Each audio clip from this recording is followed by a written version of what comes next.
ಆರೋಗ್ಯವಾಗಿರಲು 20 ನಿಯಮಗಳು. ಬೆಳಗ್ಗೆ ಬೇಗನೆ ಏಳುವುದು ಒಳ್ಳೆಯ ಅಭ್ಯಾಸ.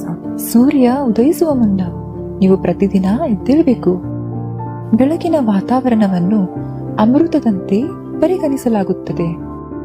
ಬೆಳಗ್ಗೆ 5ರಿಂದ 6ರ ನಡುವೆ ಎದ್ದರೆ ದೇಹ ಮತ್ತು ಮನಸ್ಸು ಎರಡು ಫಿಟ್ ಆಗಿರುತ್ತವೆ. ವಾಕಿಂಗ್, ವ್ಯಾಯಾಮ ಮತ್ತು ಧ್ಯಾನಕ್ಕೆ ಬೆಳಗಿನ ಸಮಯ ತುಂಬಾ ಉಪಯುಕ್ತವಾಗಿದೆ. ವಿದ್ಯಾರ್ಥಿಗಳಿಗೆ ಕೂಡ ಓದಲು ಇದು ಅತ್ಯುತ್ತಮ ಸಮಯ. ನಿದ್ರೆಯ ಕೊರತೆಯಿಂದಾಗಿ ಅನೇಕ ರೋಗಗಳು ಸಹ ಸಂಭವಿಸುತ್ತವೆ. ನಿದ್ರೆ ಇಲ್ಲದಿದ್ದರೆ ಇಡೀ ದಿನ ವ್ಯರ್ಥವಾಗುತ್ತದೆ. ನೀವು ಕನಿಷ್ಠ 6 ಗಂಟೆಗಳ ನಿದ್ರೆ ತೆಗೆದುಕೊಳ್ಳಬೇಕು ಮತ್ತು 8 ಗಂಟೆಗಳಿಗಿಂತ ಹೆಚ್ಚು ನಿದ್ರೆ ಮಾಡಬಾರದು. ನಿದ್ರೆಯ ಸಮಯದಲ್ಲಿ ನಮ್ಮ ದೇಹದ ಚೈತನ್ಯವು ದೇಹವನ್ನು ಸರಿಪಡಿಸುತ್ತದೆ. ದೇಹವು ವಿಶ್ರಾಂತಿ ಪಡೆಯುತ್ತದೆ. ಇದರಿಂದಾಗಿ ನಾವು ಸಂಪೂರ್ಣವಾಗಿ ರಿಚಾರ್ಜ್ ಆಗುತ್ತೇವೆ.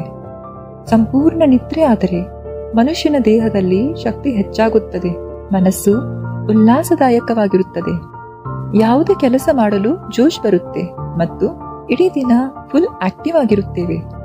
ಅದರಿಂದ ಕನಿಷ್ಠ 6ರಿಂದ 8 ಗಂಟೆ ನಿರಂತರ ನಿದ್ರೆ ಮಾಡಿ. ಪ್ರತಿದಿನ ವ್ಯಾಯಾಮ ಮಾಡಿ. ಪ್ರತಿದಿನ ವ್ಯಾಯಾಮ ಮಾಡುವುದು ನಿಮ್ಮನ್ನು ಆರೋಗ್ಯವಾಗಿಡಲು ಹೆಚ್ಚು ಸಹಾಯ ಮಾಡುತ್ತದೆ. ಕನಿಷ್ಠ 20 ನಿಮಿಷಗಳನ್ನು ವ್ಯಾಯಾಮಕ್ಕಾಗಿ ಅಡ್ಜಸ್ಟ್ ಮಾಡಿಕೊಳ್ಳಿ. ಬೆಳಗಿನ ವ್ಯಾಯಾಮವು ನಿಮ್ಮನ್ನು ಪೂರ್ಣ ಶಕ್ತಿಯಿಂದ ತುಂಬಿರುತ್ತದೆ ಮತ್ತು ದಿನವಿಡೀ ಸಂತೋಷವನ್ನು ನೀಡುತ್ತದೆ. ಆರೋಗ್ಯವಾಗಿರಲು ನೀರು ಕುಡಿಯಿರಿ. ಬೆಳಗ್ಗೆ ಎದ್ದಾಗ ಖಾಲಿ ಹೊಟ್ಟೆಯಲ್ಲಿ 3ರಿಂದ 4 ಗ್ಲಾಸ್ ನೀರು ಕುಡಿಯುವುದು ಅತಿ ಅವಶ್ಯಕ. ಸುಮಾರು 1 ಲೀಟರ್ ಉಗುರು ಬೆಚ್ಚನೆಯ ನೀರನ್ನು ಕುಡಿದರೆ ಅದು ನಿಮ್ಮ ದೇಹದಲ್ಲಿರುವ ವಿಷವನ್ನು ಹೊರಹಾಕುತ್ತದೆ. ನೀರು ಕುಡಿದ 45 ನಿಮಿಷಗಳವರೆಗೆ ನೀವು ಏನನ್ನು ತಿನ್ನಬೇಕಾಗಿಲ್ಲ ಎಂಬುದನ್ನು ನೆನಪಿರಲಿ. ಬೆಳಗ್ಗೆ ಯಾವಾಗಲೂ ಹೆಲ್ದಿ ಬ್ರೇಕ್ಫಾಸ್ಟ್ ಮಾಡಿ. ನೀವು ತಿನ್ನುವ ಆಹಾರವನ್ನು ನುಂಗುವ ಮುನ್ನ